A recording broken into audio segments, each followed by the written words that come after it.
বলতে চাই, রব্বুল আলামিন যখন নিজ বান্দাকে নামাজের হুকুম দেন, আল্লাহ বলেন আকিমুস সালাহ, তোমরা নামাজ কায়েম করো।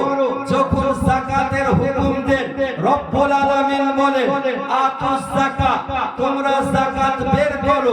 যখন রব্বুল আলামিন নিজ বান্দাকে হজের হুকুম দেন, রব্বুল আলামিন বলেন ওয়ালিল্লাহি আলান নাসি হিজ্জুল বাইতি মান ইসতাতা ইলাইহি সাবিলা। যখন রব্বুল আলামিন নিজ বান্দাকে রোজার হুকুম দেন, রব্বুল আলামিন বলেন ইয়া আইয়ুহাল্লাযীনা আমানু কুতিবা আলাইকুমুস সিয়াম।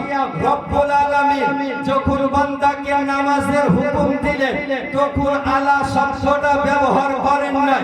যখন যাকাতের হুকুম দিলেন, রব্বুল আলামিন আলা শব্দটাকে ব্যবহার করেন নাই। যখন রোজার হুকুম দেন, আলা শব্দটাকে ব্যবহার করেন নাই। যখন রব্বুল আলামিন নিজ বান্দাকে হজের হুকুম দেন, তো রব্বুল আলামিন আলা শব্দটাকে ব্যবহার করেন নাই। কিন্তু বিরাদার কুরবান জান, আমরা হলাম সুন্নি হানাফি মুসলমান, আমরা আল্লাহর ওলিগণকে মান্য করি, আমরা আল্লাহর ওলিগণের সম্মান করি।